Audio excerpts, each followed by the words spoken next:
Hi, in this specific video, I want to discuss about the latest incidents that happened in Sri Lanka.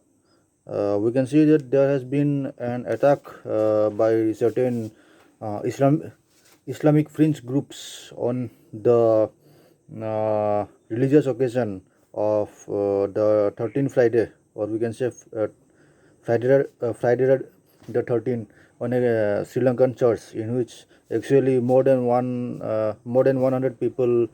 uh, have to lose their lives. So with this incident, we can see that there has been uh, recent attacks on Christianity by certain uh, non-state actors who share a very different kind of faith, and mostly this faith can be corroborated with the greater Is- Islamic faith that these non-state actors actually identify themselves with. So we can see that this attack on Christianity has lately been accelerated by these Islamic groups, and notably, these Islamic groups are actually influenced, or they are the main perpetrators of terrorism around the globe. So some of the examples are the LET, the ISIS, and the Hurriyat, and even the erstwhile Hamas, which the organization that has lately been disbanded. So we can see that the attack on Christianity has been accelerated, and it has not been uh, a recent phenomena. It has been going on perpetually, and also it can be observable that this attack is not a product of the 21st century, or the 20th century geopolitical scenarios. It is a product of the ongoing rivalry between Christianity and Islam that has been going around ages. The most observable factor here is the conflict between the two faiths through the wars of, we can say, the through the wars of the Crusades, which was initiated both by the Islamic Caliphate and the monarchies of Eastern Europe from the late 12th century onwards. So, these medieval developments of the crusade has lately been taking a very modernized has lately been taking a very modernized angle through the perpetual action, through the fundamentalist action of the terrorist organizations, which are actually running the mm, propaganda of Islam. So, in this regard, I want to say that uh, this attack on Christianity by Islam has not been reciprocated by the Christian hierarchies, because as we can see that during the period of crusade, Christianity was a state religion. So the monarchy which was existent during Europe, they deployed their troops in the name of Christianity, and through which we can see that the sect of Knights Templar emerged, and hence there were a very prominent factor of mobilization of troops under the name of Christianity.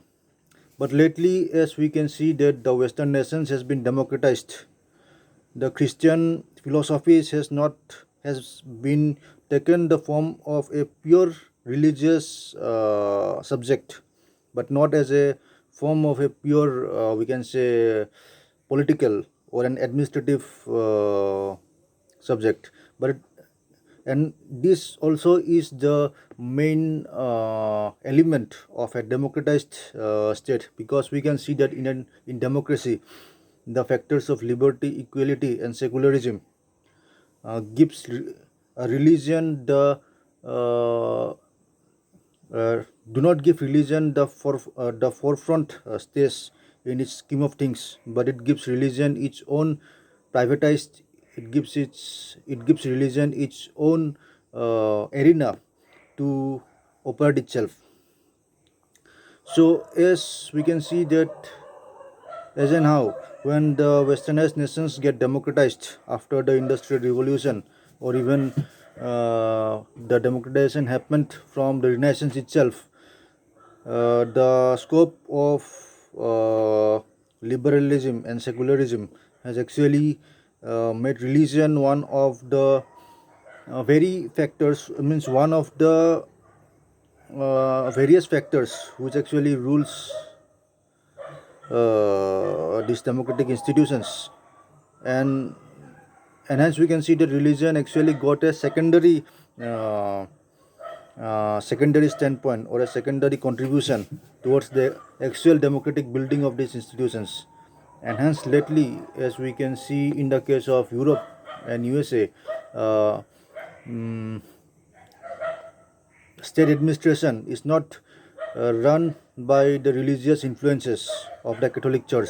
but Catholic Church uh, has its own autonomy and domain, but it cannot unidirectionally influence the political setup of USA, or not even the European Union. But is in must but considering the opposite factor in the case of the Middle Eastern states, the the scope of democratization has not been accelerated as in the case of the European nations. Many of the Middle Eastern nations, in the present scenario, they are autocratic regimes. They are some of them are fully autocratic and some of them are partially autocratic. So, in this scope of things, the factors of democratic institutions such as liberalism, secularism,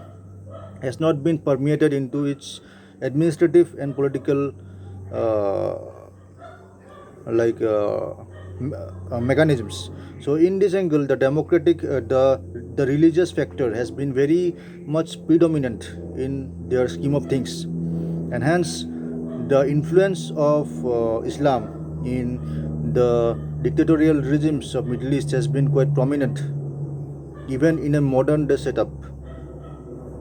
Hence, the influence of the non-state actors, such as the terrorist organizations, has been very much prevalent in these regions, and this influence can be seen from the patronage that these non-state actors receive from the uh, state mechanisms. Some of the patronage can be in the form of you can say ideological support. Some of the patronage can be in the form of financial and fund support. And hence, uh, with all these developments, it can be seen that the crusade that happened during the medieval age, in which there were actions from in which there were like action and reaction between the Middle East, between the Islamic faith and the Christianity, has been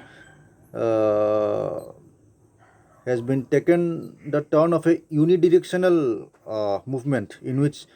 the Islamic faith is actually doing the action, but the Christian faith has lost its